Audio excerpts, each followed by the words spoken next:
Hi, everybody. Um, Hi. um, it's a bit hard to restart live streams after long holidays, and we are experiencing a bit of technical difficulties. I'm trying to bring up some images for our today's topic, but my other PC is glitching just a bit, so we'll see how it goes, and I hope I will be able to show you everything I wanted to show. And yeah. Um, so You look like you're in a situation room, surrounded by monitors and everything, and from somewhere up there, yeah. information is coming it's to you. it's exactly like it feels. Hi, everybody. And I somehow forgot to switch It's a bit off. hard to restart live streams after long holidays and Switch we are off sound experiencing a bit of somewhere. Yeah. Okay. Well, that's amazing. I hope you didn't hear that. No, No. I didn't. Okay. But because our own video started in one of the windows, and I started hearing sound, and I really hope that nobody will hear it besides me. But anyway, long story short, we decided to do something new this year, and we invited all the guests of our podcast to share their opinions on this past year. Well, besides the fact that it was still COVID and lockdowns and all that stuff, but we asked them to share their opinions about inspiring bookish people and bookish projects and events they witnessed, saw, experienced in 2021, and something like more than 30 people answered our questionnaire, filled in our questionnaire, and that's pretty impressive because we had something like 45 guests over these past 2 years. It's almost 2 years since we started our podcast. That's insane, and we got some interesting answers, and we will go over some of the answers during this live stream. But I guess the main feature of this live stream is the list or rating of these most inspiring people, and we will name some names a bit later. We will start with people that were mentioned just once by some of the guests of our podcast, because I'm sure that all of the nominees should be mentioned, and you should definitely follow them because all of them are doing some interesting things. Most of them are bookbinders. Some of them are conservators. Fewer of them are printers, designers, other sorts of artists, and I guess this skewed perception is understandable because most of our guests were bookbinders, so that's how it happens. We will try to fix it just a bit in 2022, inviting more other bookish people to our podcast. We'll see how will it go, and yeah, that's how it works. And Pavel has something special near his right shoulder, but we cannot see it in full. So if you can, bring it in, we made a special plaque, and this is 2020 edition. Only Pavel and I will have these ones. As the best co-host. The best co-host, yeah. And I will return to this topic a bit later. But first, before moving to our main topic, I wanted to say a couple of things about how our podcast works and about our amazing and generous community, and say thanks to all of you who are watching our live stream now, or watching this video later, or any of our other videos. Well, without this community, there would be no iBookBinding's podcast, obviously. But especially, I would like to say thanks to our patrons on Patreon, because well, their money allow us to edit these videos. When we started the podcast, I'm usually working 6 days per week. That's how it goes for me. But when we started our podcast, right away, I needed to spend some time on editing of the videos, and it usually took something like 6 hours to edit a full podcast that we recorded. So 2 hours, I spent 6 to 8 hours, well, in the beginning, because I knew nothing about editing, or not much, not enough. And so yeah, I started working 7 days per week, which was a bit too much for me. And pretty soon I understood that I need to find a person who will be editing the videos for us, and that's where all of the money coming through Patreon to us are spent now, and even a bit more. So we invite some of you who are ready to share at least $1, €1, £1 per month, maybe more, to join the crowd on Patreon. And you will help us to make this podcast, and you will help us to bring these two French and Spanish versions finally to life, because we started working on them, but it appears that it needs much more attention and much more work and much more money to produce them. We will continue with them, but maybe on a bit slower pace. We'll see how it goes, but well, we want you to join. Speaking of the French version, Anna Markova says hi in the comments on YouTube. Hi, Anna. Hi, Anna. I really enjoyed the French podcast, so I'm hoping more are to come, and people can help with that, not only by helping us with money, but also by helping us produce subtitles, because more videos in other languages are coming, including in Russian. Yeah, definitely in Russian, because we already recorded several guests. Yeah, for a long time we thought that it would be too difficult to do, and we only produced English videos. But once you make one, it's difficult to stop. And there are so many interesting bookish people who don't speak English. And I think English-speaking world would benefit from having access to their wisdom and their art. So please do join our community in producing those videos too. Definitely. Thank you, Pavel, for mentioning it. And it seems I was able to start the video on my side, but it's somehow. I'm certainly seeing it. I mean the video with the photo stream. So it should probably work. It's somehow reversed, but well, we'll see how it goes. Anyway, so these are two main things that you can do to help us: money and volunteering with subtitles. We would much appreciate your help, or any other help, obviously. Like our videos, share our posts and videos, and tell about us to some of your friends who are interested in bookish things and book history and book arts and all of that. And yeah, we'll see how it goes. So, ta-da! There should be fanfare here or something.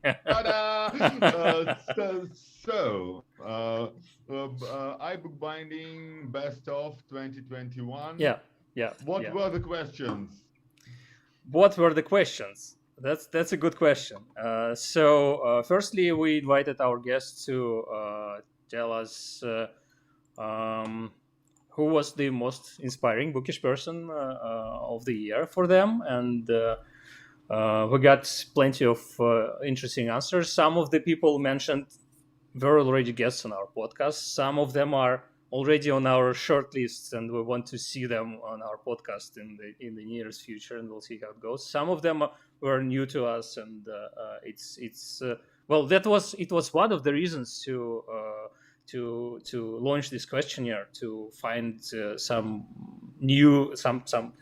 bookbinders, or not necessarily bookbinders, bookish people whom we do not know and whom it would be interesting to invite and to our podcast and to talk with and or to invent some other ways to interact. So many thanks to all of our guests for helping us and for doing that. Next, we asked about interesting projects,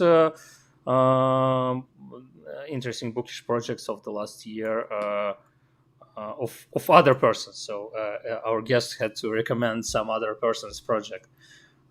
Which new technology our guests found inspiring or interesting, and material substances they used or tried to use or wanted to use.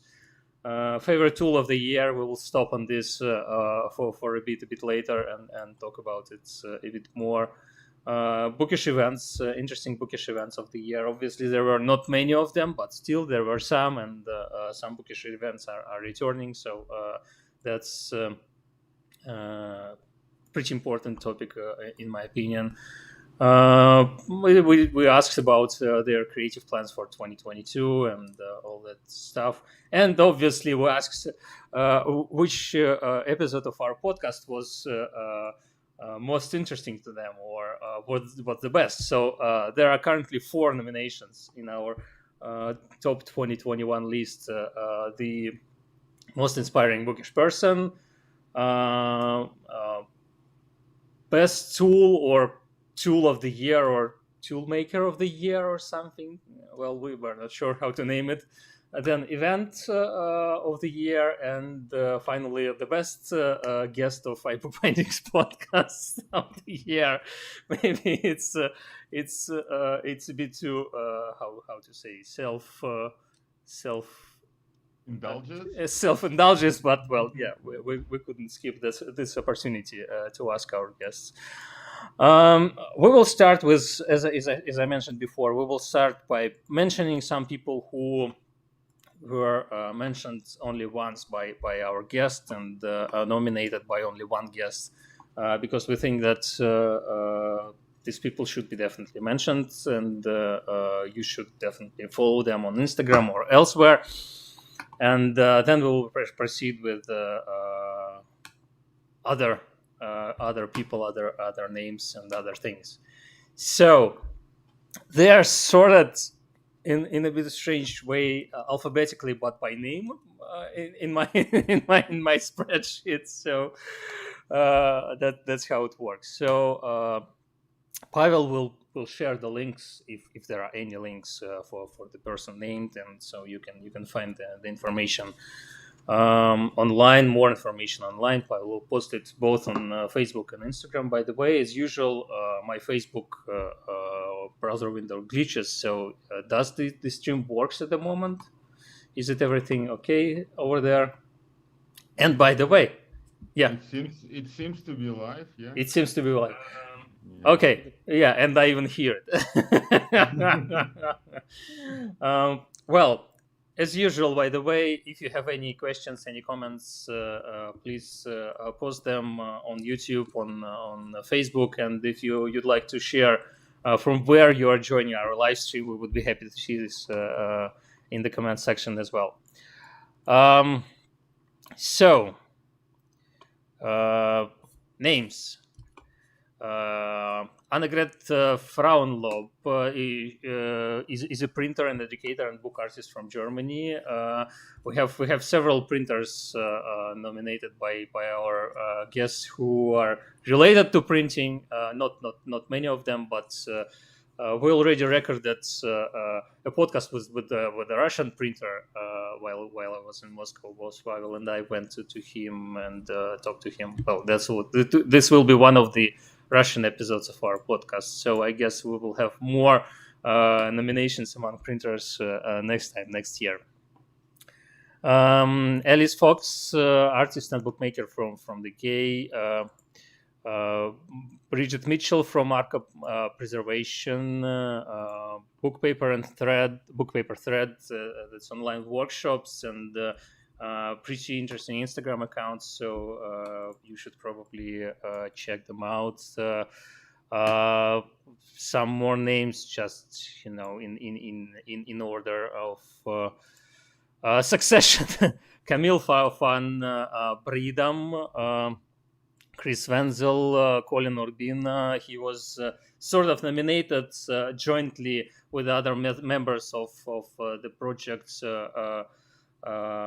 to make 6 bindings for the Dark Archives book written by Megan Rosenblum, a book about anthropodermic bibliopegy, about books bound with human skin leather, and produced by Ian Khan. So there are 6 members of this project in our list. Some of them are a bit higher, and some of them got more votes. But Colin Urbina is here as well. Cora Riper, Daniel Kelm was nominated, and he will get. We will talk about Daniel more a bit later. But you definitely should check out his website and our podcast with him. We had two episodes recorded with Daniel, and he showed some of his experimental bindings. And Deborah Francis, and then Derek Wood. Unfortunately, Derek passed away late last year. But still, his binding was and remains very inspiring. So I'm not surprised to see Derek on this list. Don Glaister, designer bookbinders from the United States, and a teacher educator at the American Academy of Bookbinding, an amazing teacher. Also, you should definitely check out his website. Eleanor Ramsey. There are also some people jointly nominated through the project by Kitty Maryatt, the exhibition and the recreation of La Prose de Transibrien, artist book created 100 years ago or something like that. Pavel may say a bit more about it because he's better at the things like this. Pavel. Well, we did discuss it in detail in one of our previous lives. So I can just put a link there. Yeah, definitely. That would be nice. We had a live stream dedicated to this exhibition that happened in London at Max Brothers, the antiquarian booksellers, Max Brothers. And we talked about many of the bindings, and we talked about the original book itself. So there are some people who are jointly nominated through this project, and all of the bindings exhibited and made for this project are quite amazing. And then there is Fritz Otto Buchbinder. That's an interesting project, and that's a creative project made by Peter Verheyen, a German book conservator who is working, Peter Verheyen, who is working in the United States, and it's about how should I say doll bookbinder. Who is making oversized or not always oversized objects. I think you should show it because it's really fun. Can you show some of the photos? Yeah. If you will pick up talking for a moment, I will switch to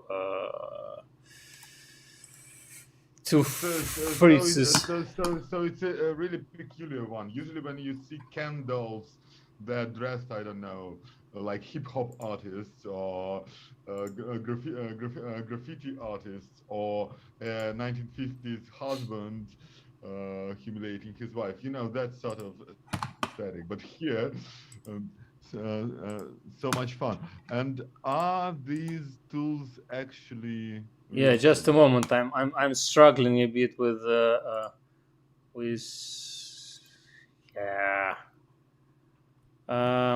you will need to talk a bit more, Pavel. So apparently there is a market for really miniature bookbinding tools. Did you think about 3D printing those? Yeah, definitely. I was thinking about that, and You should do a collaboration with Fritz or the Bookbinder. yeah. Other dolls would go bananas about your miniature tools. Yeah. So Working? not really. I know what I have to do, but it will be strange for a moment. No, it hasn't got to Yeah. that in our Yeah. stream, so I can't Yeah. check if it's Yeah. working. Yeah. Yeah. Now it's really strange. Pum. What should I do to do it the best? You can just share your screen. Okay. Now everything. Well, Everything is broken now. I could share the screen, and you could go back to how it was. Yeah, just a moment.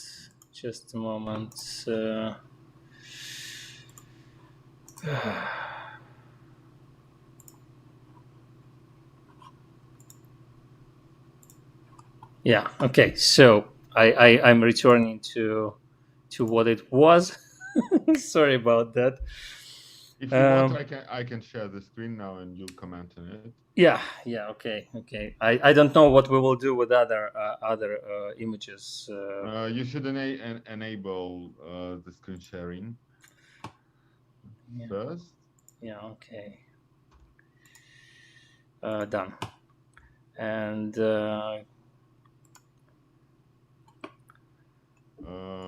so here's a nice example. Just wait a moment, because it's it's still awful, but yeah, I guess people will have to cope with our split heads for a moment. This is strange.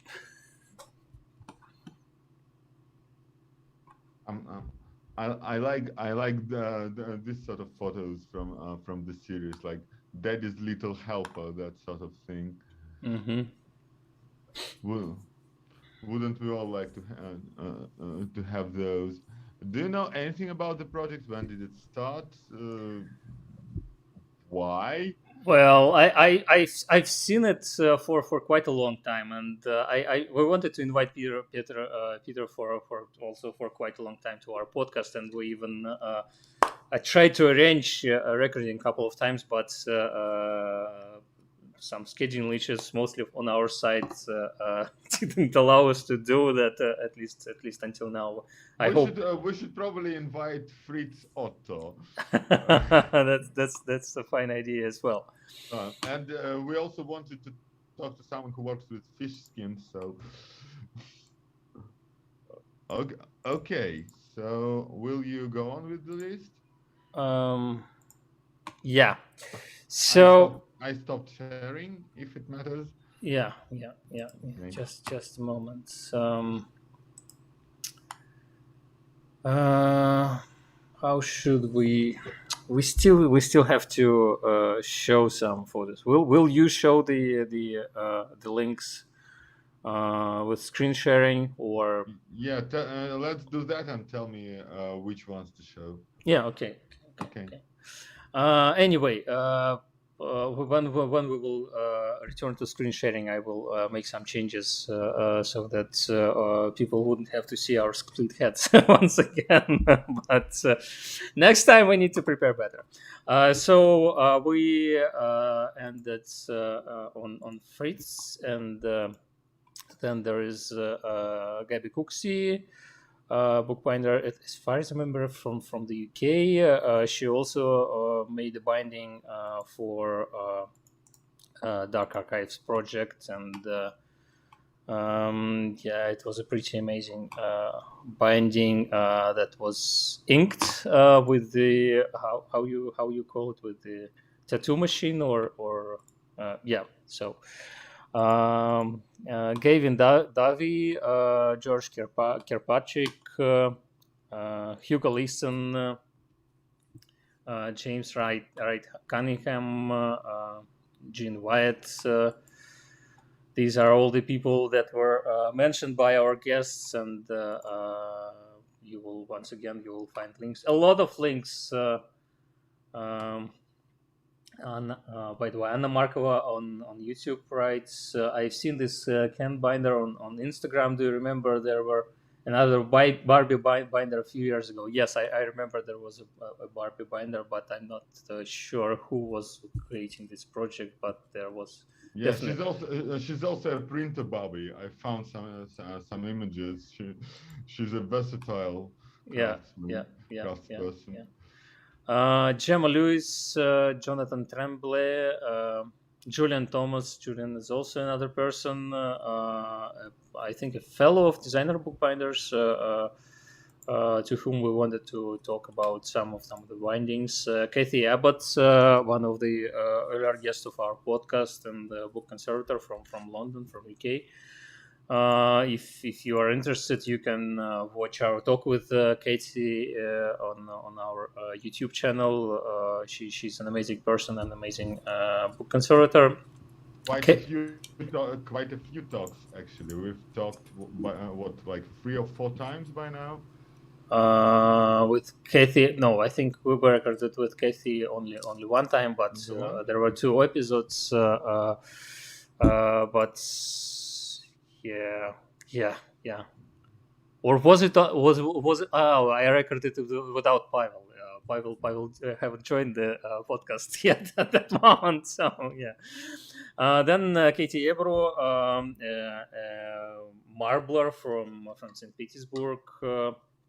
Lang Ingalls. But by now from Finland, I guess. I'm not sure where Katie resides at the moment, but anyway,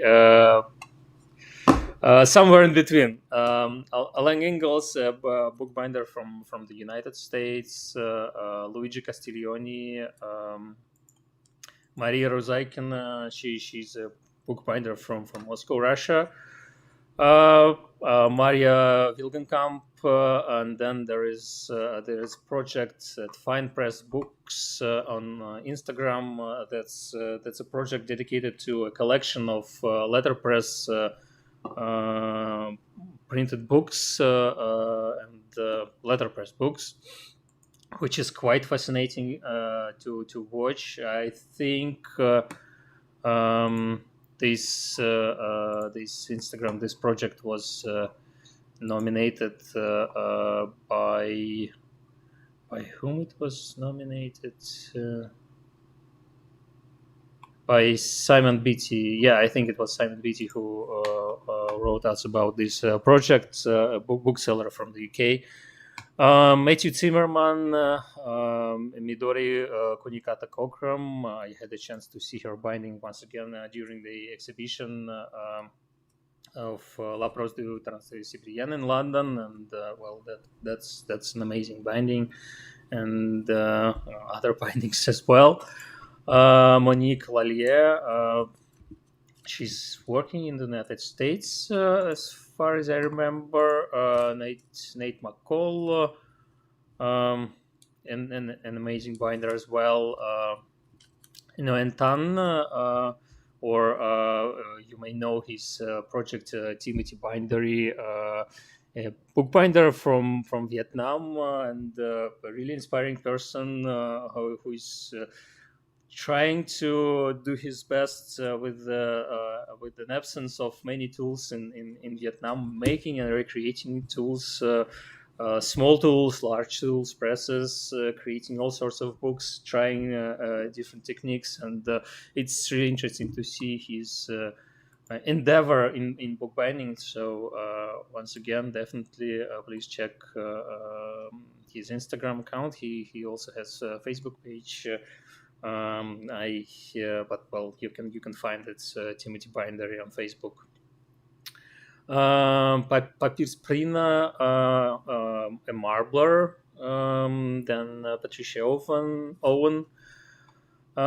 Peter and Donna Thomas, they were nominated by Brenda Gallagher. They are traveling couple, and the traveler bookbinders, and that's a fascinating project as well. And we're almost at the end of this list, so we will continue soon with some more photos. Next, there is a couple, Prakovnia Lesna. I'm not sure if I'm pronouncing it correctly, but they are bookbinders from Poland. They have some really astonishing bindings, and well, once again, please check the Instagram account. Priscilla Spittler, Rebecca Staley, Rick Griffith, Rita Udina, once again another guest of our podcast, book and paper conservator from Barcelona, Spain. You can check some videos we made with her on our YouTube account, or go to her website. She posts quite a lot about book conservation, so her blog is also a very interesting project. Swiss book artist and typographer Romana Henny, Sabine Nies, Servan Breang, and Shana Leino. So, oh no, that's not it. Almost there, but that's not it. There's also Sherif Afifi, and a very inspiring person and head of rare book conservation and restoration at the Library of Alexandria in Egypt. And I would now I know about him, and I would really love to talk to him. I wonder if. Me too. Yeah, we talked about him coming to our podcast some time ago. Once again, scheduling issues didn't allow us to do that. Then, hopefully, in 2022, we will have a chance to talk to him. He's an amazing person, and he's the administrator of Book Art and Conservation community on group on Facebook. Which is also a large project to work on. Then there is Sylvia J. Unfortunately, I don't know the full name, and that's how she was nominated. And we only have her Instagram account, but well, once again, it's full of some inspiring pictures, and you should definitely check it out. And Solri Bora, I'm not sure about the pronunciation of the last name, where is the emphasis there. Well, sorry about that. An amazing bookbinder from Argentina, award-winning bookbinder from Argentina. Soon Everett, Hungarian bookbinder who is working in France for quite a long time. Susan Hulme, Thad Higa, Honolulu-based self-taught graphic designer, typographer, and bookmaker, and I guess that's also somebody we'd like to talk to in the future. I hope we'll have a chance. Troy Moore and Vinga Gerbic, I think it's Gerbic, but I may be sure, book artist from Chile. So here is the list of people who were mentioned, and I absolutely thought that we have to mention them as well on our live stream before moving forward to people who were voted for by more guests of our podcast, and who also get something from iBookBinding. I also wanted to say that iBookBinding's podcast itself was nominated several times, but that definitely goes out of the competition. But it's a pleasure to see this, of course. So many thanks to our guests for this kind approach to us. So Pavel, any words before we move forward? I am actually amazed by the variety. I mean, we try to talk to as many different people as we can. Printers, bookbinders, young, old, very well-known names, and those who only start on their career paths. But this is more varied than what we do. So tastes of our guests are more varied as a whole than our taste, not surprising, inspiring. really. Yeah. Which is not surprising, but also very inspiring. I mean, if we follow their tastes and talk to some of these people and join those people to the crowd of people answering these kind of questions a year on, we'll get an even broader view and broader view and broader view. And I would really like to talk to more people from Asia, South America, Australia. Yeah. We had some interesting guests. I wouldn't say lined up for this year, but at least in talks without. And once again, scheduling issues sometimes may be troublesome, but we'll definitely work through them, and we'll see some of these people. And let me just do one thing, and I will return to you. So how will we proceed from here on? Will I be showing will I be sharing my screen and showing the work of the people mentioned more than once, or what? I think we'll proceed with tools.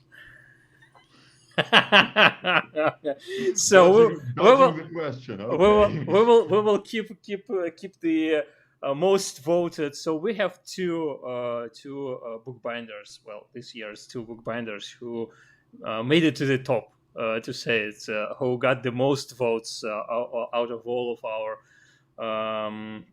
guests, and so they are the leaders. But then we have other bookbinders who also got many votes. But still, we will go through other nominations first, and we will continue with tools. But before that, we have another comment on this time on Facebook from Dora de Himer. Sorry for my pronunciation. That's awful. Thank you for your work, by the way. And well, it's a lot of pleasure to do this work. It's not always easy, but it's definitely very interesting, educational, and fun. And it really allowed us to survive these years of pandemic and help to move through this time. So thank you for allowing us to make this work as well. So and there's also a hello from Brazil from Ana and Ana Fiorani. Brazil, Ana Fiorani. Thanks for joining. Thanks for joining. So it's the tools now. Will I be sharing the screen, or will you? Yeah, you will be sharing the screen, and I will need to fix a couple of things for us. So you start screen sharing, and I will be fixing some stuff. Sharing and showing what? Oh, I'm spoiling the leaders. So who will we start with? With the tools? You should probably fix the tables first and then start sharing. Oops. Yeah. Issues of live streaming. Yeah. So we'll start with Jeff Peachey then. Yeah, Jeff Peachey. So, and I fixed everything. So now people don't have to see our split heads. So it should be much better now. Okay. Yeah. They were split horizontally, but anyway, whatever. It's still fun. So we had several of our guests mentioned Jeff Peachey and his tools, and Jeff Peachey is a book conservator and teacher in New York in the United States, and he makes a wide variety of tools for bookbinding, including knives and sharpening stones and other things. You can find them on his website, and I'm sure Pavel will share the link, or I will share the link, because Pavel is now. Who will share the link? You. Okay. So I'm working as a magnifying glass at the moment, and enjoying Jeff's work. So these are all handmade, I assume. Well, yeah. They're not factory manufacturers. That's definitely. Yeah, some interesting and some very useful and handy tools. And Jeff is another person whom we'd like to see as a guest on our podcast, and we talked to him, and we hope to invite him this previous autumn. But then, life happened, and our schedule was postponed by a couple of months, and then holiday season came, so we will try to invite him later this year. So Jeff is got the first place in our bookbinding tools or Bookish tools nomination, and many congratulations to Jeff, and to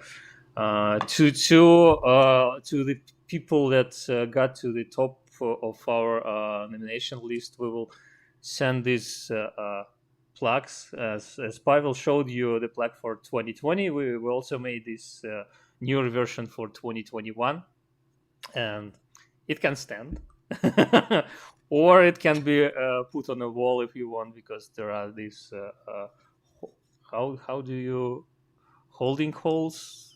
There should be some proper name for them. There probably is, yeah. But anyway, it will take a bit of time to make all of these plaques, but we will be sending them to our nominees and leaders of the rating. But yeah, that's the plan. So speaking of words, here's the tool, which I neither know what it's used for, nor have I ever seen the word. Cachetoire. Well, there is a tool called frottoir, which is used for rounding spines, and as you can see, this has a similar use. I'm not sure how this exact tool is used, but I mean, you can read the description. It looks like the opposite of rounding, like you're separating the quires. No? Well, I can say one thing. When you're rounding a book, it's very important to make this mushroom on the top of the book of the spine to be quite even and precisely spread along this rounding. And if it isn't, it can damage the book when the book is used. It can damage influence how the book spine looks. So you zoomed in, and you can see that here the signatures are spread really evenly and perfectly, I'd say. So I never used frottoir or this tool. I never used as well, because I don't know how to use it, as I mentioned before.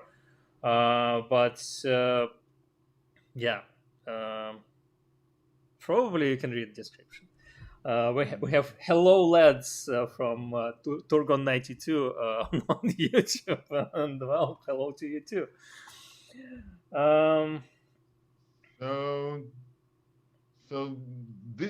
So do you have any of these, or would you like to have any of these? I don't have any of Jeff's tools because I find them a bit too expensive to me, because I'm not really practicing bookbinding anymore, and buying a tool just to have it is a bit unpractical. I'd like to have some of his tools, definitely, especially some of his knives and maybe sharpening system. So maybe in the future I will proceed with that. Maybe I will make myself a gift for the new year or something. But yeah, I heard a lot of comments from people who are really and constantly using Jeff's tools, and I heard only good things. So I can definitely say that if you are making books professionally, you definitely should check them out. And I'm sure that you already know about Jeff Peachey if you are making books professionally. So, next one, Bookish event. I think you can show the list, and we will just go through. And there were not so many votes here, as you can see, and because not so many events and not many people attended Bookish event this year. But yeah, Kalin Daskalov was mentioned with Superstitious Cherbaji project. Pavel knows Bulgarian. Maybe he will be better to pronounce this word. I've never heard it before. It's something very local. Chobachi, no, I don't know. But I can't wait to go to Bulgaria and see Kalin's work in person. Hopefully this year, but judging from how it starts, we'll see. So Ben Elbel's not what we probably shouldn't say that Ben Elbel's competition was competition introduced by the Bookbinding Out of the Box project, and it was produced by several people. But anyway, slipcase competition, which we also covered on on our live streams. Yeah, you can find some information on our channel. That was definitely an interesting competition, and we talked about the results a bit during our live stream from Boekkunstbeurs in Leiden, and yeah.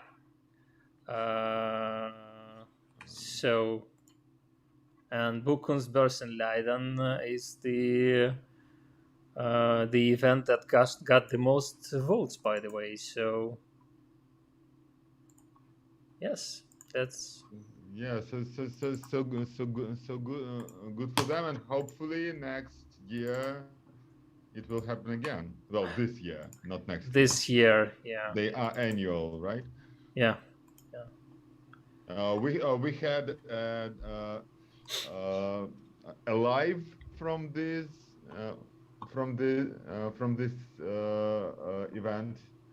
How did you like it?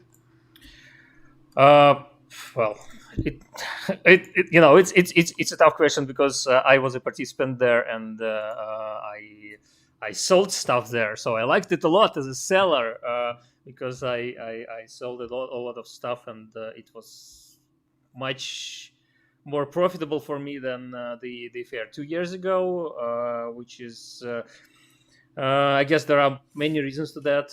Firstly, every year I sort of curate the tools that I bring with me according to the sales of the previous year, so I sort of understand better each year which tools will sell, and that gives me ability to bring more of them and not to be out of stock by the end of the first day, and that's a 2-day event. And then I think that more and more people know about me because more people came previous year 2021 and told me, well, I know your project, I wanted to buy your tools here because that's a good opportunity. And people from Germany, Belgium, France, and the Netherlands come to this fair. So that's a lot of people covered really by and United Kingdom. Sorry to forget it. That's my mistake. But less people from the United Kingdom this year, unfortunately. 2021. Hopefully, more people from United Kingdom will come in 2022. But the other side is that when you are so busy, you don't really have time to walk around and really almost the only time I was able to walk around the fair and check what's happening was either before the opening or during our live stream, which is also not the most comfortable setting, to browse and to buy some stuff. So, it was interesting. It was definitely interesting. And we also recorded an interview with one of the organizers. She was really nice. Yeah. And I also remember sitting in a cold field 400 kilometers from Moscow, with barely any connection and strong wind, and being so cold by the end that I could barely move. My lips were almost blue. So the dangers of podcasting. Of podcasting and live streaming as well. We have more comments from Turgon or Targon 92. 250 is way too much. Well, if good tools cost a lot, and this goes for any tools. For example, if you are into woodworking, you know that some chisels can cost some large amount of money, but then they are made with some amazing steel. They are sharp, they are easy to sharpen, and they work through wood like knives through butter. And they also serve your lifetime, which you can easily see from how many of really good tools are available secondhand. You can buy 19th century tools, you can buy early 20th century tools, pre-war tools for for much more affordable prices. So I would say that 250 is not too much for Jeff Peachey's tools, but 250 is too much for me to pay for a tool because I'm cheap. And it was a joke. Once again, I'm not doing any bookbinding now, and there are definitely tools of different price ranges, and you can do the same thing, the same work with tools from different price ranges, and it's definitely not our objective to shame anyone for using too expensive tools or too cheap tools. You use tools that you like and that go well with your work. If you find out that knives for $250 are good for you at some moment, and they are useful, and they are that's expense that's good for your business or good for your hobby, go for it. If not, use the tools that you like or you prefer. That's everyone's choice. I watched an interview with an English calligrapher, and he was asked about his favorite tools, and he selected two tools. One of them cost something like $500, and another one he made himself out of a Coke can. So yeah, exactly. That's how it works. And by the way, when I was studying at the American Academy of Bookbinding at the Don Glaister's course on fine binding, he taught us to make some pretty fastly. How to say? I forget all the words.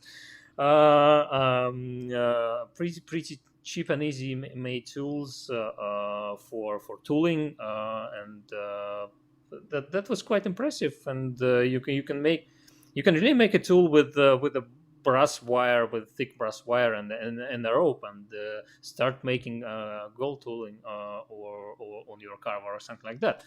So yeah, some tools maybe handmade and really cheap, other tools not. So that's life. And another question, Stopan is called Kalin. Well, Stopan is a stage name or project name, and Kalin Daskalov. And it means something like a host, a head of household in Bulgarian. Yeah, if you are interested, we talked to Stopan on our podcast, and he explained the meaning of his project's name, and maybe no, Pavel. I don't think that Pavel will post a link now. But anyway, you can find it on our you can find it on our YouTube channel. So, moving forward, if there are no, yeah. So a comment from Lucien Tinuvier. I loved Boekkunstbeurs as a visitor, so good to meet and talk with exciting bookish people. Also, the perfect place to splurge and feel great afterwards because the quality is high. That's absolutely true. So, should we return to the list? Because there were some other things to mention there, I guess. Yeah. There were, of course, the bookbindings from Designer Bookbinders. Yeah, and then the exhibition of Designer Bookbinders competition bindings, and not only, I think. Well, anyway, Designer Bookbinder bookbinders bindings at Max Brothers. There were two exhibitions happening at the same time. The one organized by Kitty Maryatt, Drop Dead Gorgeous, the exhibition dedicated to La Prose du Transsibérien bindings, and the exhibition of fellows and licentiates of designer bookbinders. Yeah, and of course 6 Booker Prize 6 books shortlisted for Booker Prize, 6 bindings made by the fellows of Designer Bookbinders every year. We talked to some of these binders, and we'll talk to more of them this year. So yeah, you can definitely search for Designer Bookbinders or for Booker bindings on our on our YouTube channel, and these are some amazing talks because our guests explain their creative choices, their techniques, how they work through these projects, especially as they are really with short deadlines, because the books have to be made in 4 or 6 weeks, or so you have to read a book. Yeah, you have and not a day longer. Yeah. Everybody mentions that because with other orders in bookbinding, I mean, who's in that much of a hurry? But here you can't ask for another day. You have to do it on time. yeah, exactly. So what's next? Guild of Bookworkers. That's the American, the Guild of Bookworkers of in the United States. They have this yearly event, Standards of Excellence, and I think last year it was cancelled or something, and the year before it was postponed. So yeah, for 2 years there were some troubles. This year it went online. There was a introduction.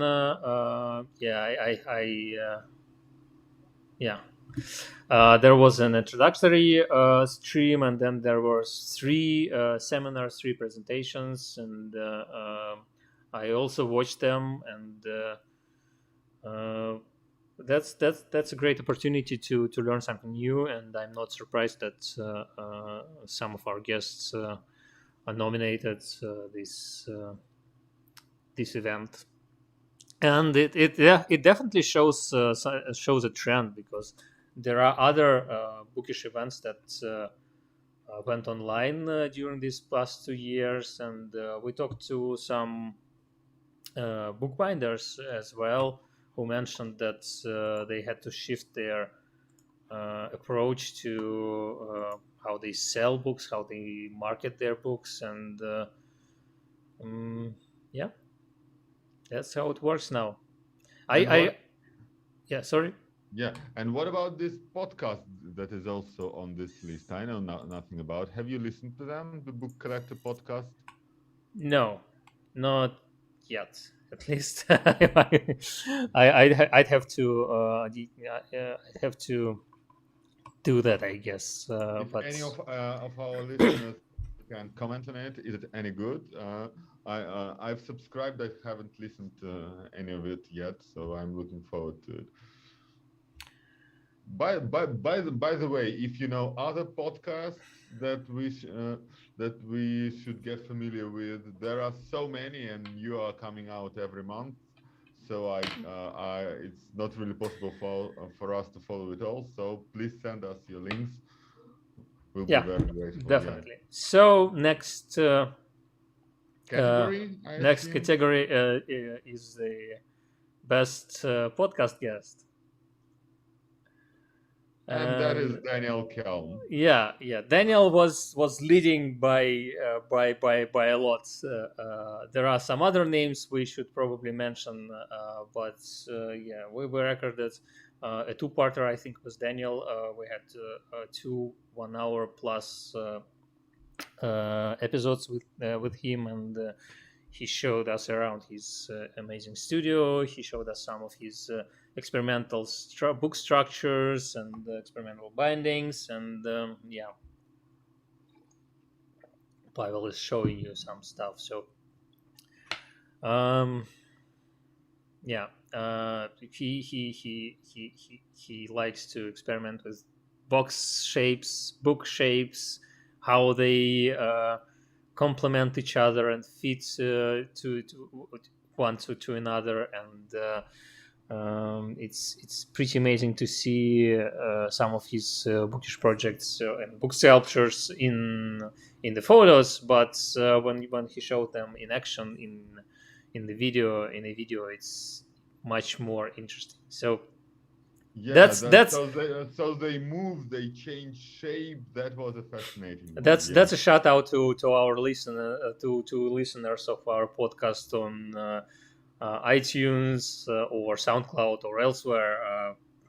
You should probably check the video version of our podcast if that's possible for you. So here it is. Daniel gets the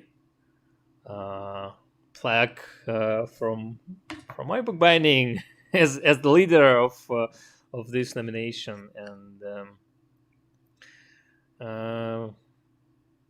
and many of our guests also mentioned this particular episode. So many of our guests really enjoyed it, not just in the questionnaire, but when we talked to them during interviews.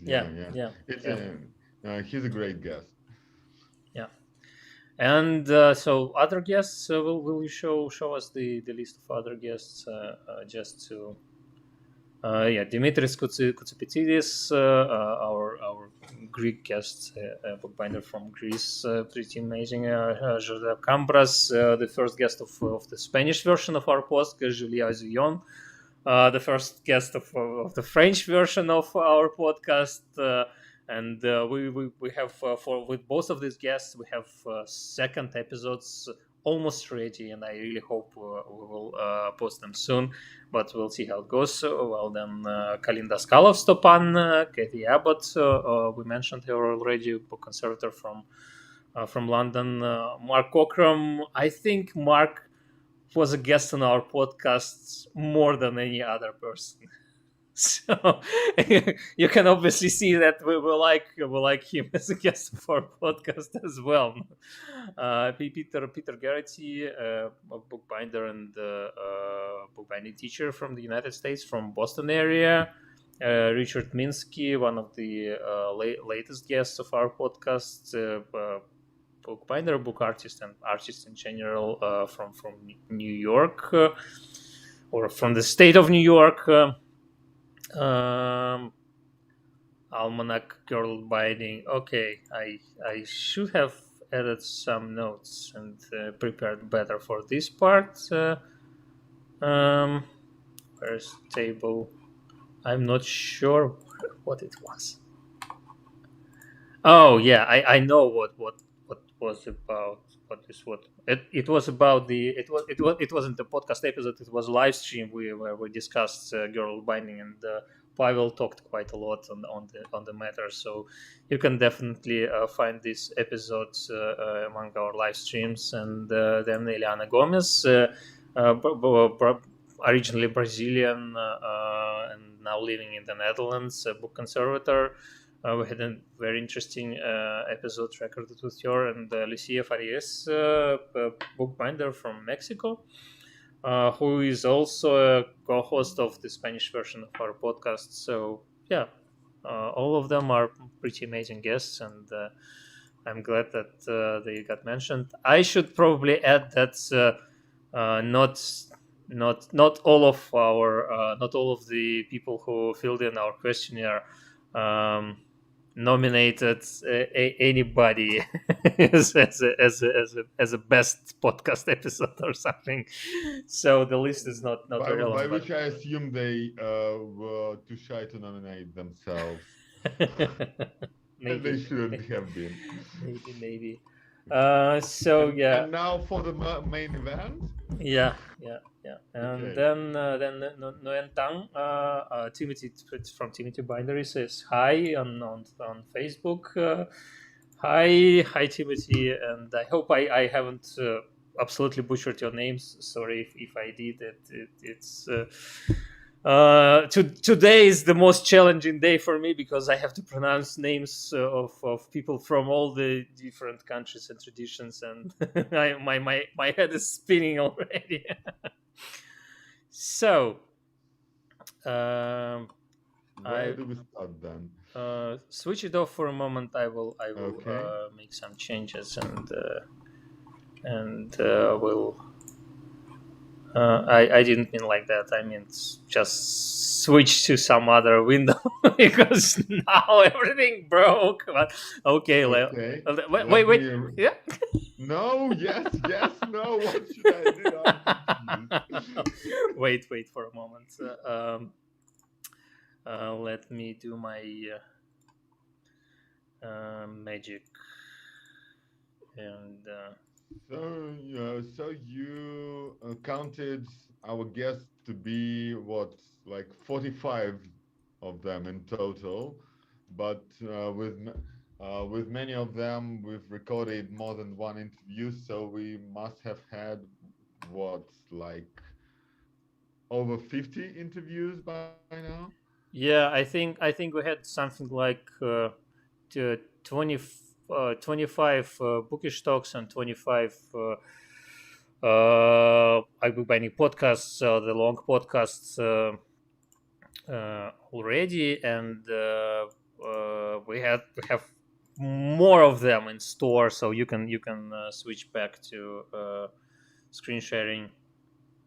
Yeah, and we'll start from down up. Yeah. Yeah. Okay.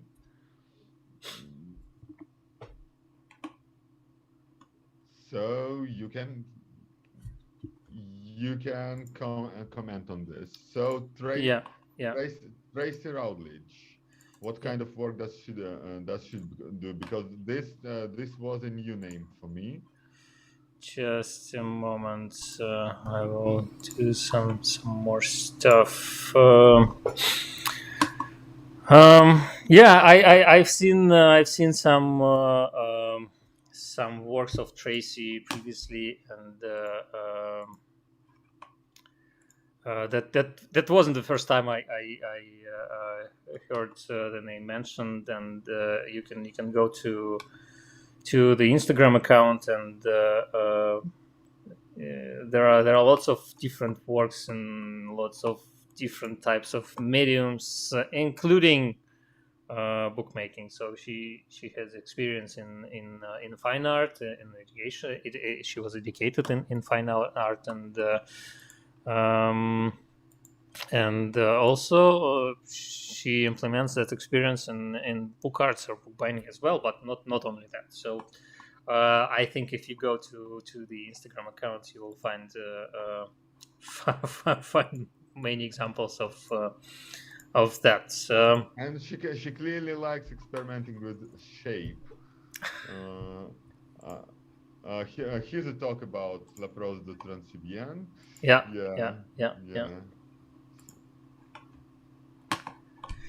And then, do we switch off to the next one? Yeah, that's There is Timothy Eli. sure. So, I am familiar with his work.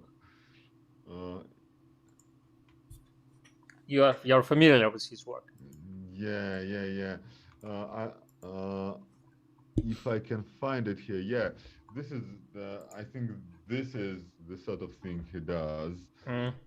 At least what I associate with his name. So it's somewhat cyberpunk, cyberpunk, I guess, and very much inspired by the avant-garde of 1920s and 1930s.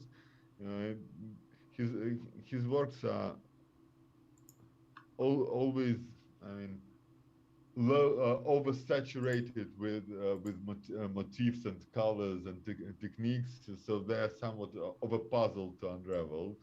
And in that regard, I really like it. So it's clearly an experience. I wish I'd ever seen them in real life.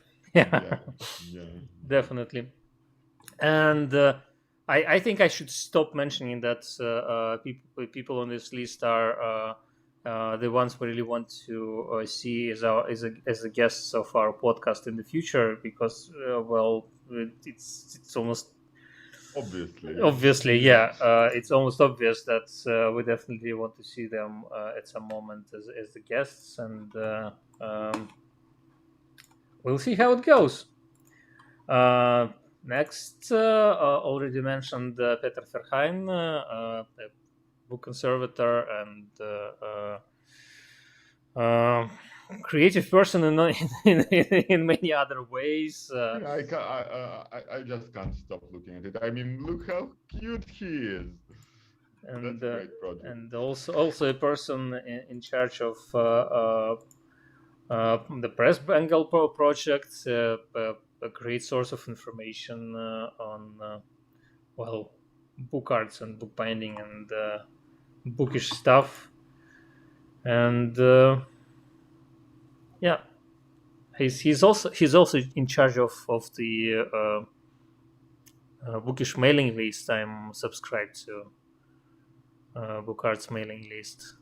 Now he clearly has some tools from Jeff Peachey. I wouldn't be surprised. Then it says so on his T-shirt. Okay. I didn't. I was looking at the other screen. Sorry, at that moment.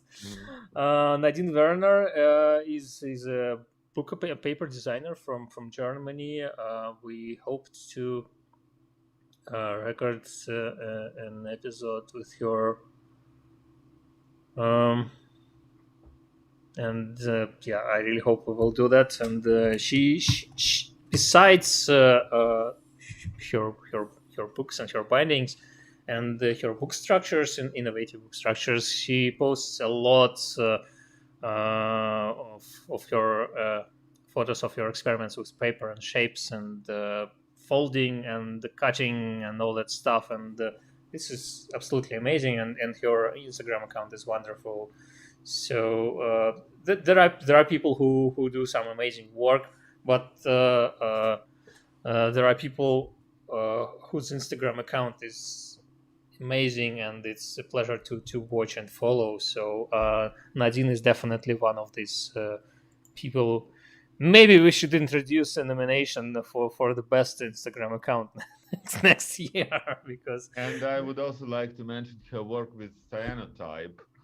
Continuing the tradition of female artists working in this technique, because you may know the very first book that was published using photographs or any photographic process, to be more precise, was a cyanotype book on various things from nature from 1860s. And here is a modern version of that, and I think it's stunning. It's absolutely stunning. I would love to own something like this. So kudos. I really like her work. Yeah. So it's Timothy. Timothy wrote, "Don't worry, my name is so very hard to spell. Using English name is better." Well, I really want to try, and I really, but once again, sorry if I made it wrong. And anyway, we definitely recommend everybody to follow Timothy's progress and Timothy's project on Instagram, and you can find a link among the ones Pavel posted. Anna Markova also writes, "You have worked a lot, so much interviews, so many interviews." That's true, and it's amazing how it accumulates, and just 2 years. It's so much time, and not a long period of time at all. And then there are so many guests we have already talked to, but there are so many more guests we want to talk to, and we just don't have time to do it properly and to record with all of them. And then we need to edit the videos, prepare them, and post them, and all that stuff. So. Then goes Kitty Maryatt, the person behind the project of this reconstruction or recreation of La Prose du Transsibérien artist book. The project that was joined by many bookbinders from the United States, from United Kingdom, from Canada, as far as I remember, and you can see our live stream about the exhibition on our YouTube channel. There are lots of amazing bindings there. We do not have any links for Kitty, unfortunately. I don't think she has an Instagram account. Kate Holland, another person that appears from time to time on our podcast, and you can even see it there.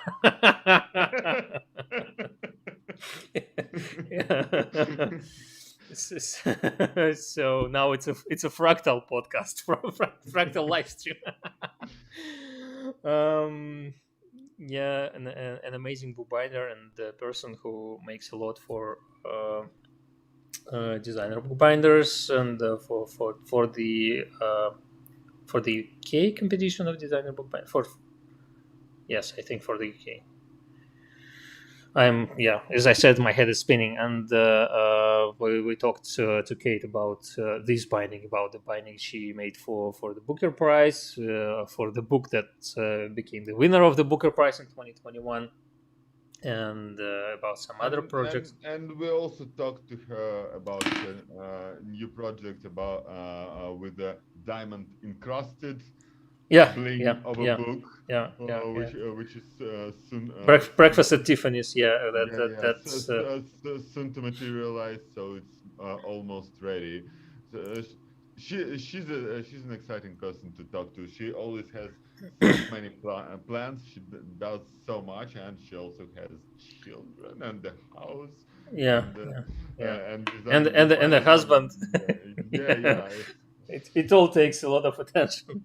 And then, by the way, to mention Derek Hood once again, a year ago we recorded a video with Kate about the previous years, one of previous years Booker Prize binding, and it was originally started by Derek Hood. And then he had to stop working on this project, and Kate was his second, and she continued. And here is binding, and we talk about it quite a lot in this podcast. And Kate talks about Derek's approach a bit and his ideas for this binding, and her working to implement his vision, and that was also a very interesting and a bit unusual talk.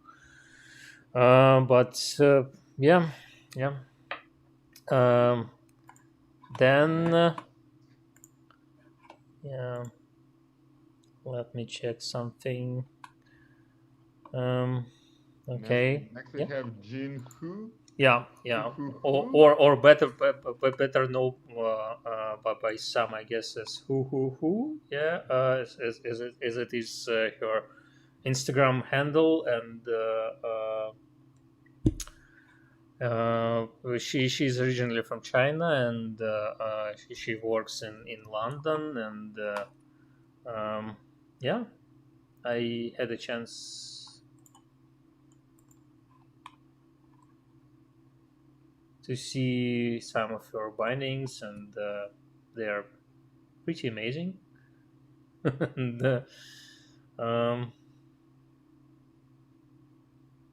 yeah, you can see. I will do. Are you showing? I switched off the window once again. Are you showing I'm showing some of her more refined works. I really like how she works with leather. She pairs it flawlessly. I mean, it's a pleasure to look at. Quite a thing. Yeah, and it's very interesting to see a wide variety of styles and approaches she follows, and some of them are very minimalistic. Some of her bindings are very minimalistic in their design. Some are quite elaborate, and that's just quite amazing to follow her on Instagram and to see her work in real life as well. So next goes Haein Song, a bookbinder originally from Seoul, and her binding was also among the ones exhibited, and there is in the middle on the bottom row. I think this one, in the exhibition of Lapros de Transibrien bindings, and she currently works in London. There are a lot of people from London and from the UK on our list, but I'm not sure if there are more Americans or more people from the UK or working from the UK.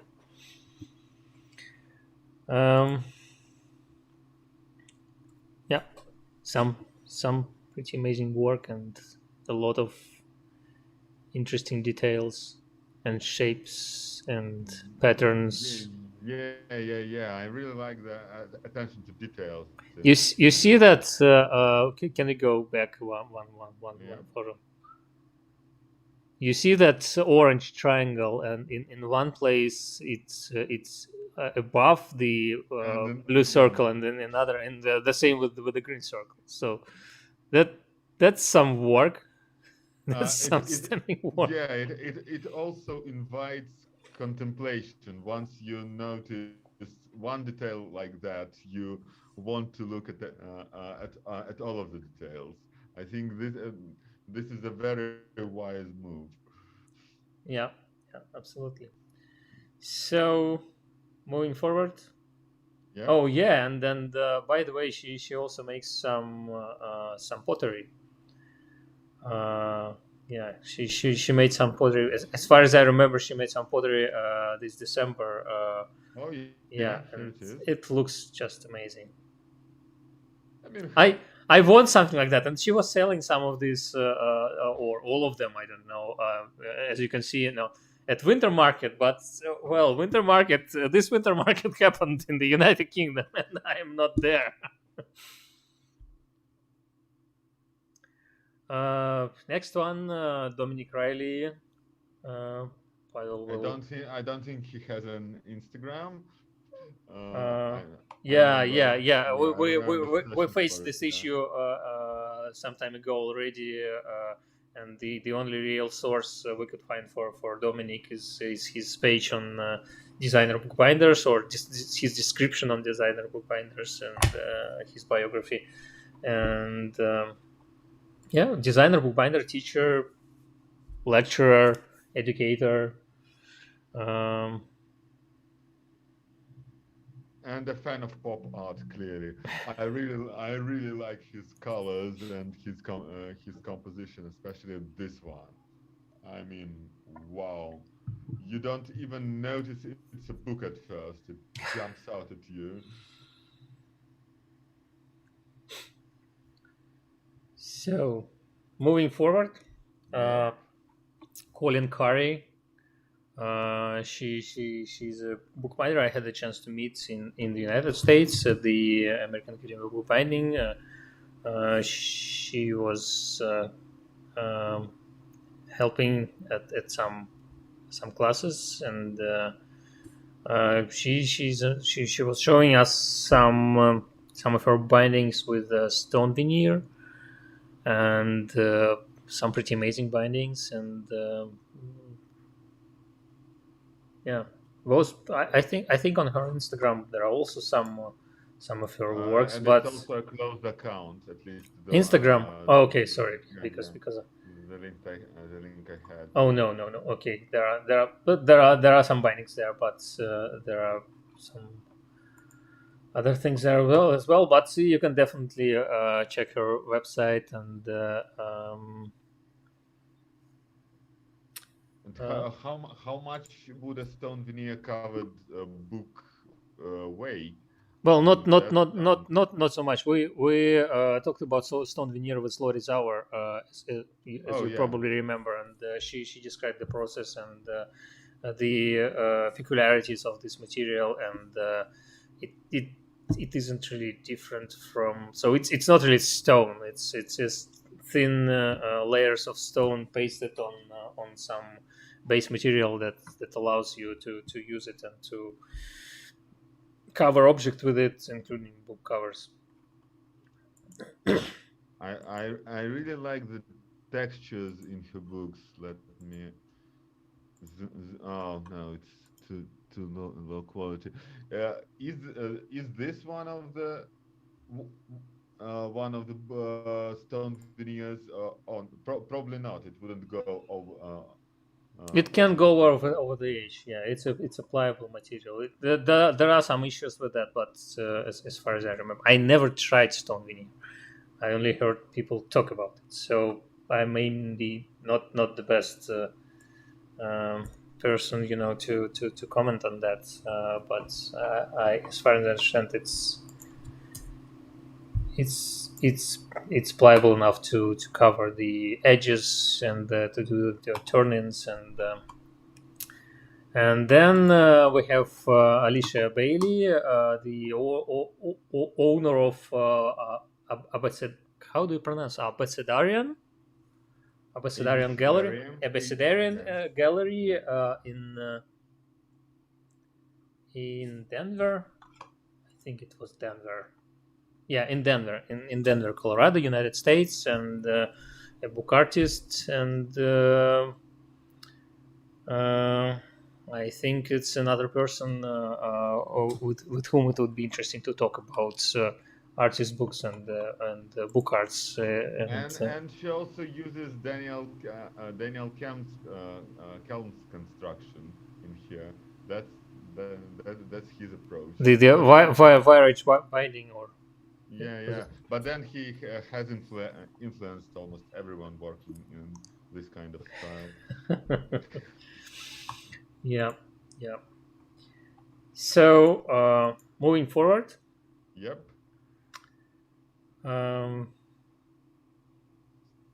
Sue Doggett, another person we really want to talk with, and I hope we will have a chance, because she was one of the 6 bookbinders who made bindings for the Booker Prize in 2021, and he's the one. Yeah, I'm showing. Yeah, and we have other things to talk about, and there are 3 bookbinders on our top list, on our short list, who implements sewing and embroidery in the designs of their bindings, in the designs of covers, and Sue is one of them, and she has some absolutely astonishing patterns on her implemented on her covers, on the covers of her books. And she also had a book in the La Prose du Transsibérien exhibition, Drop That Gorgeous exhibition. So many reasons to talk, and she also is an artist. She makes artist books. She makes design bindings. She also is an artist, and yeah, mixes sewing in different on different mediums. And I really like how both controlled it all is, and also how fluent it feels. I mean, obviously you can't make it on a whim. It takes a lot of time, but it doesn't look stiff or overly done, overly controlled. I mean, these are absolutely fascinating objects. And I would love to talk to her and ask about a lot of questions. Yeah, definitely. Yeah. So next one, Samuel Feinstein, a bookbinder from Chicago, bookbinder and gold finisher. He's quite well known for his elaborate patterns and tooling on the covers of his bindings, and not only for that, but that's something that you definitely see right away when you engage with some of his bindings. Well, even online, and he has some amazing, stunning work done. And Pavel, what are you doing?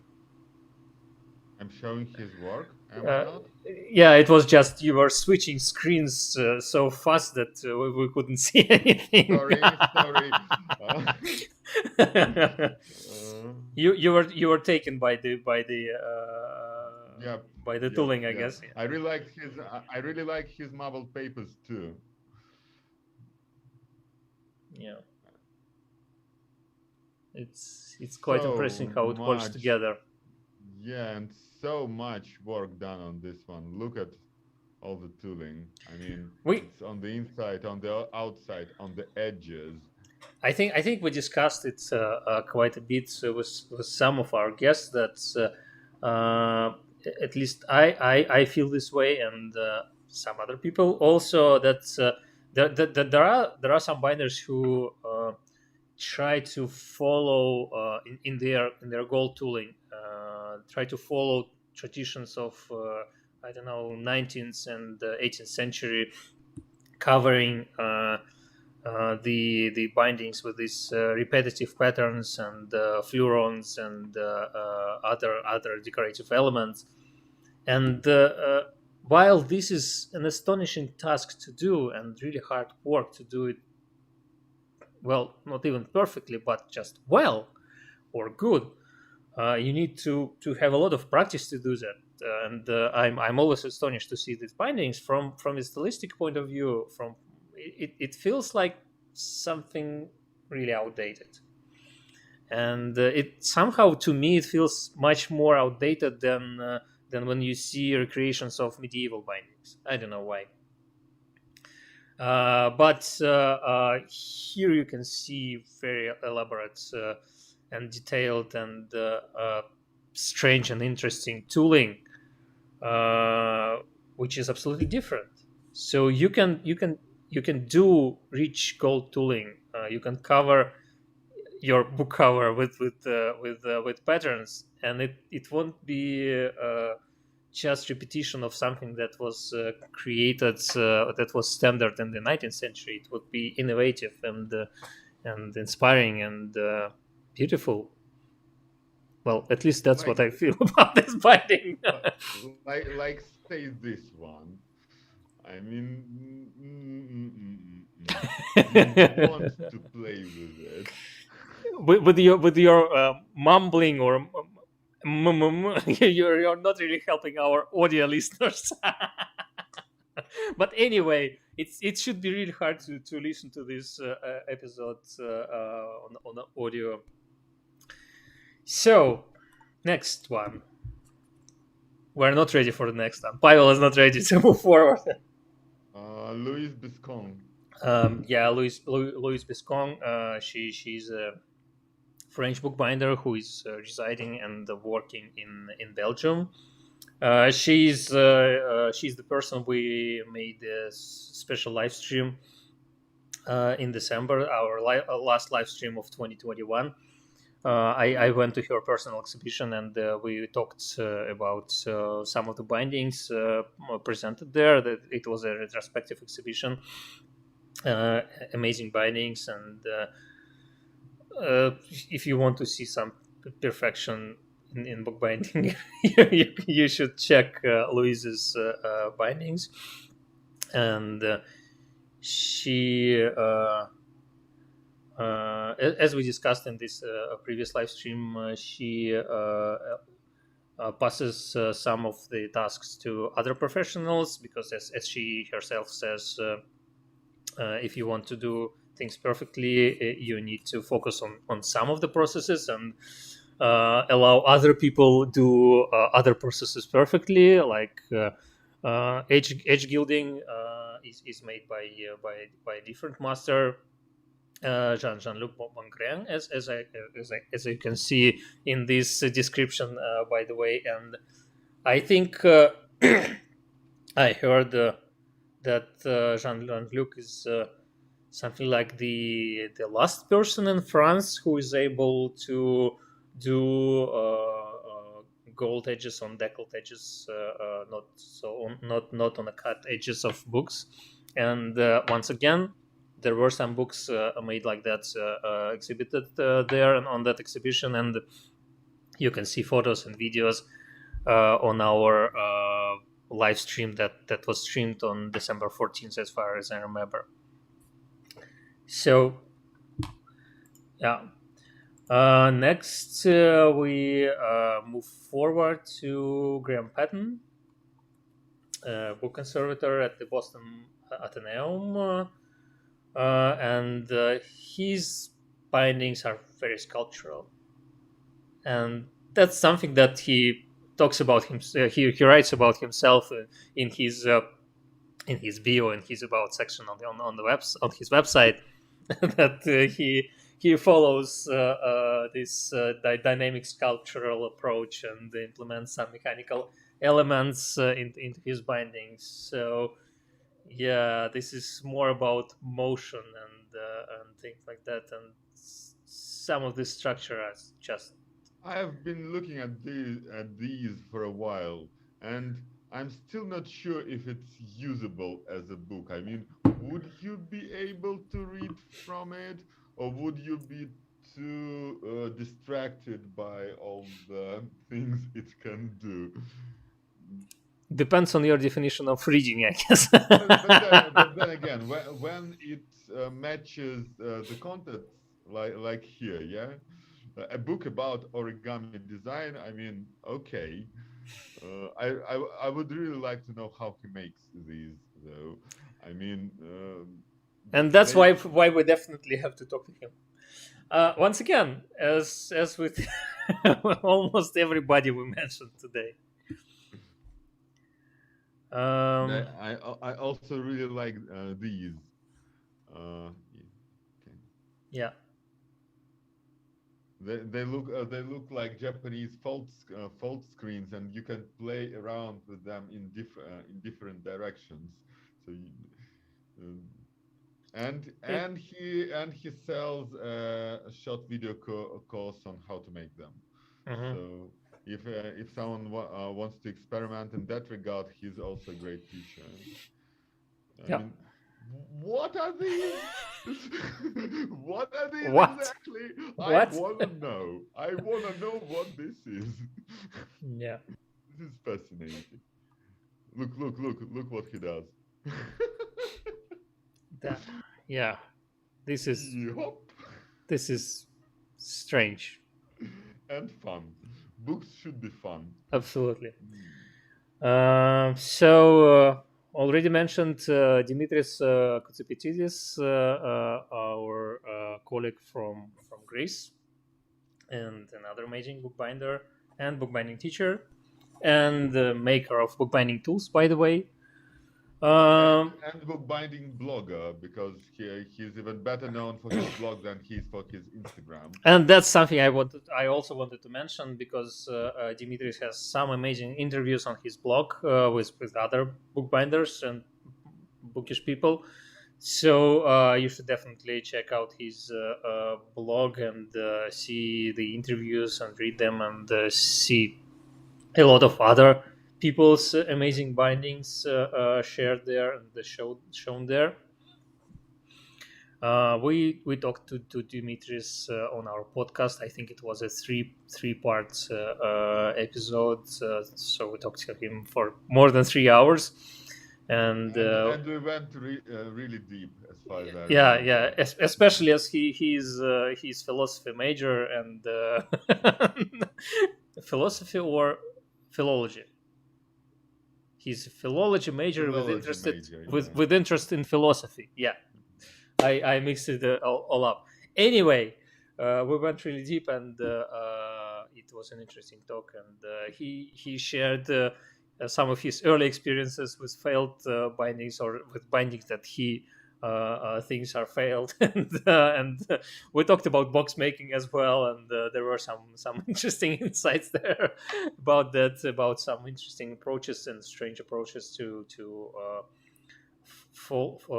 holding books and to storing them, and very interesting talk. So once again, you can always watch it on our YouTube channel, or listen to it on major podcast platforms. But well, it's better to watch it because there are many things shown there. And we are at our top 4.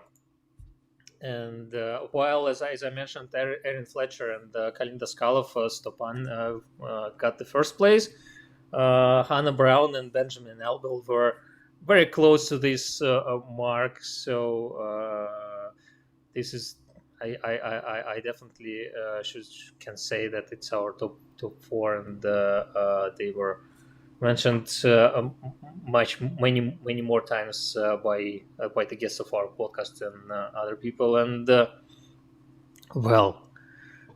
they definitely do some amazing work. So Hannah Brown, we talked to her about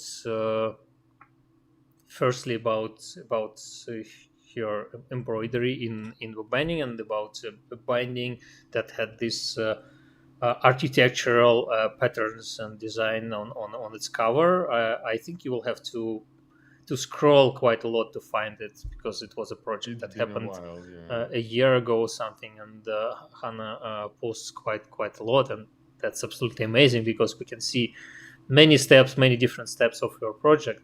And we also plan to talk to her soon, I hope, because she recently moved to her new workshop, to her new studio, and it seems that it is absolutely in an absolutely amazing space, and she's teaching there, and that's something we want to discuss. How is it in her new place, and what are the new tools she started to use, and all the things like that. So will you be able to browse to this binding or not? No, not really. I couldn't find it. Yes. Anyway, yeah, it was a year ago, and the photos are down below somewhere in the Instagram feed, but you will be able to find it, or find our talk with Hannah, where there are some photos shown as well. Anyway, Hannah is the second person. Here it is. I found the architectural one. This is the board she made for designer bookbinder structure. So that's not the binding, but the board that, and this is the binding. Yeah. She, as you can see, she uses embroidery in her designs, and the work is absolutely amazing. And I also like the contrast when you compare her work with flowers and her work with architecture. Those are some very different vibes. Here she's very controlled in where she uses any sort of randomness and non-regularity. Uh, and also the use of gold and silver thread is also very, very precise and controlled here. And then blind tooling. You also see blind tooling on these bindings, and it's amazing how in the left top part, left top corner, you can see some strokes blind tooled, and it's interesting how they work together with stitches. Yeah. So here it is, and I saw a part of my T-shirt there for a moment. Benjamin Elbel, once again, already mentioned, the person, one of the persons behind the Elbel Libro bindery, and one of the persons behind the bookbinding out of the box project, where he works with his wife and his mother-in-law. And there are some Ben is producing some pretty amazing tutorials, and he's a real perfectionist. And I tried one of his tutorials, and it's really well written, and it was his piano binding, piano hinge sort of. Which binding was it?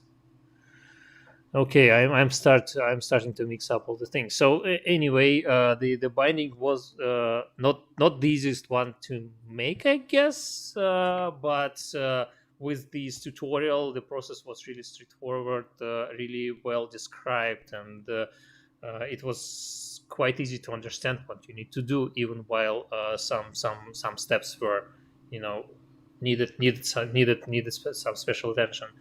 So he now has. I would really like to ask him about how many iterations he had to make before he released his knitted board tutorial, because it looks so perfect, and you can imagine how many things could go wrong. And that's the binding of. That's the technique of Maryatt Winkelkamp, and she was mentioned already in our list of nominated people, and that's one of the persons who worked with the expanding slipcase competition. So yeah, there are multiple tutorials at the moment, and this one with the knitted boards binding is the latest that was introduced last November during the Boekkunstbeurs, as it happens traditionally. And currently, so I'm checking. Currently, there are 7 tutorials, so this was the 7th. And the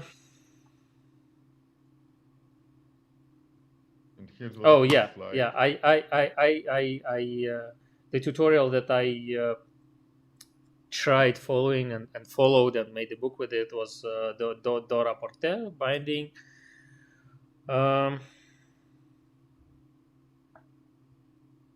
So the top 2.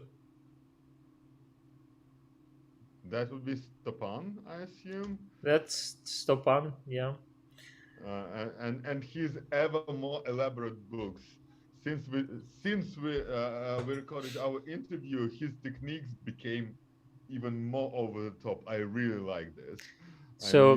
A bookbinder, a book artist, an artist, a calligrapher, a mostly self-taught person, and a guest of our podcast, one of the early guests of our podcast. We talked to him in 2020, and an amazing person from Bulgaria. And here is that's Glagolitic. Yeah, that's Glagolitic. Something we talked about with him during his episode, and with somebody we discussed Glagolitic script with somebody else. We discussed it with each other during live streams, but I think we talked about Glagolitic with some other guests as well. And yeah, and he also uses metal elements in his bindings, which are mostly produced by made by his father, who is currently a silversmith. So silver elements for his binding are made by his father. So it's a family venture in this way, and the designs are absolutely, once again, as we just discussed, just mentioned, there are some, you can see some influences of the styles of 19th and 18th century here, but this is absolutely different, and this is experimental, and that's why I wouldn't stop saying that Stopan, that Kalin Daskalov is really recreating and reinventing the bookbinding tradition in Bulgaria, and that's amazing to see how a single person can do quite so much for a bookbinding tradition of a country, because he on one hand he implements some traditional elements, and then it's experimental, it's contemporary, it's modern, it's new, it's strange, it's magical. And he also writes his own texts. That is important too. It's Gesamtkunstwerk. It's all done for this book. Its contents, its style, its substance. I really like his works, and also he does scrolls. Yeah. Which is a plus in my book. Did you make your book yourself? So yeah, this one will all the decorative elements. Yeah, this one will be forward to Stopan, as well as other people from the top of our list. Really love his work. And Erin Fletcher. Yeah. Erin Fletcher. So yeah. Erin Fletcher and Kalin Daskalov Stopan share the first place. Ben Elbel and Hannah Brown share the second place, and there are some more people sharing the third place in our. It's not a competition, but it's an award. It's an appreciation ceremony. Okay, appreciation ceremony. That's a good one. From Duck Archives. Yeah. This is a memorable one. Yeah. And Erin also had her binding among the ones done for La Prose du Transsibérien, and she has many more amazing bindings, and she's the third person on our list who implements stitching in her designs and her bindings, and well, most of the bookbinders implement stitching in their bookbindings because bookbindings are most often stitched. But I'm sure that you all understand that I mean that stitching is used for a cover design. And trained in historical and contemporary binding at the North Bennett Street School in Boston, and I would definitely recommend Erin's blog Flash of the Hand, where she also talks about many other bookbinders and sometimes interviews them, as far as I remember. But anyway, she had this Bookbinder of the Month section, and it's a very interesting blog to follow, and it's quite regularly updated. So definitely check out your website, check out your blog. And while Pavel is browsing through some photos, let me check the comments. Stopan just wrote, "Hey everyone, did I miss a lot?" I'm not sure where this comment was posted, and if Kalin was able to see his name mentioned, but yeah. I hope he didn't miss the most important part. Yeah, the most important part, yeah, where he got the first prize. Congrats, Kalin. Congrats, mate. So some more this is comments from Lucien as well. Talk about detail and Easter eggs hidden in Dimitris' bindings. Absolutely, yeah. We discussed this matter quite a bit with Dimitris, and he likes to play with hidden things. That's pretty amazing, and he showed us some of them, and I hope he didn't show all of them. And you can definitely try to find more meanings in there. And then Stepan's Harvest book YouTube video is incredible. So, well, yeah, Stepan has a YouTube channel. You should definitely follow, and there are some amazing videos there. And which look as professionally produced as his books. I yeah, have to say. which is impressive when people have time for all of that. Can I stop sharing now? Just yeah.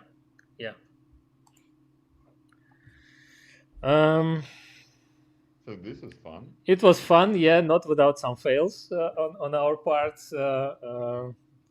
and but we got through it. And again, we'll fail again, fail better. And again, we prepared this Plex. Yeah, Pavel has an exclusive one. This one. I am the best co-host of both. Yeah. And I will make this Plex for 2021 and start sending them to people who got to the top places. Not everyone, unfortunately, because it takes as well as it works for me. They are 3D printed, and it takes quite a lot of time to produce them nicely. And only the top places will get these plugs. We'll see how it goes next year. Maybe I will start making them with recycled plastic. With recycled plastic next year, because I just yesterday I went to a French maker who is there is this project Precious Plastic which aims to bring plastic recycling to small makers, and the full set costs something like 3,500 euros. So it's expensive, but for some makers it's not really expensive, or at least it's feasible for small businesses, and it became. Could you like timeshare those? You could buy one for 2 or 3 makers. Yeah, if you have a studio workshop. I don't have a separate studio. I work from our apartment, so for me it's hard to share it. But yeah, there are maker spaces who have this. Tools, and one of the elements of this project is injection molding press. So you have a form, you heat plastic to melting point, and then with a press, and it's a manual press. You use a lever. You pour this plastic into a form, and this allows firstly to recycle plastic, and then it using molds for production is cheaper and faster than, for example, 3D printing. So maybe next year we will use recycled plastic for this matter, and it will be a cleaner way to dispose of some misprints or something like that. We'll see how it goes. Yeah, do we have anything else to say? I think I would like to say thank you to everyone who participated in our podcast, and everyone who filled the questionnaire, and everyone who watched this and commented. And once again, please join our Patreon crowd. It's really important to us to have your support in this way as well, because currently. Last year I paid to our editor something like 400 euros, I think, or something like that, because we have a new editor now, Katya Lishiner, and she does amazing work, and I'm really happy we found her. But she made a lot of videos this month. It will be a bit less, but still, currently we're getting something like 200 euros from our patrons on Patreon. And well, obviously our budget is a bit higher than that. So if you see an opportunity to share at least €1 per month with us, that would be really appreciated, and we will be really happy for your support. But anyway, if not, if you can help us with editing of the subtitles in French, Spanish, Russian, and maybe some other languages. We have a couple of volunteers for Spanish now, so we will proceed with that. We are still looking for volunteers for the French subtitles, and we have a lot of ideas whom to invite. And I think Anna Markova is still watching our podcast. I'm not sure if he's still here, but we discussed some interesting guests with her, and we're both ready to move forward and to bring more interesting guests to you. But once again, it all comes to budgeting, and unfortunately, I cannot fully cover the expenses from my Bookbinding's business side, so we have to rely on our community on that matter. And there are so many French-speaking bookbinders that we would like to talk to. And then, of course, there are Polish bookbinders.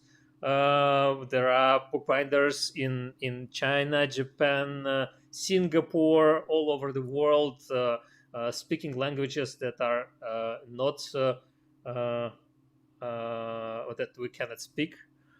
So we need to invite other hosts, and we need to invite we need to invite translators and all that stuff, all these people. So we have lots of ideas. We only need your help for that. So a couple of comments there as well, and I think we will finish. Anna Fiorani sends her approval for the recycling, I guess, and cleaner earth. Yeah, I have some reservations about making plastic tools, but firstly, I work with my conscience, saying to myself that these are not one-use plastic tools. And then I guess I'm almost ready to introduce a recycling program for our clients. If they want to throw away the tools, they would be able to send them back to me, and I will recycle them when I work through the process of creating this recycling line. And yeah. Next, and besides making not a one-use tools, I'm starting to recycle plastic. And when I recycle all the plastic that I accumulated, and it's something like it's tens of kilos already of cuts, misprints, and all that stuff. And even some fellow bookbinders and colleagues gave me some of their misprints, so it's not only mine plastic. Maybe then I will be able to continue with PET plastic, so I will start recycling my own garbage as well. We'll see how it goes.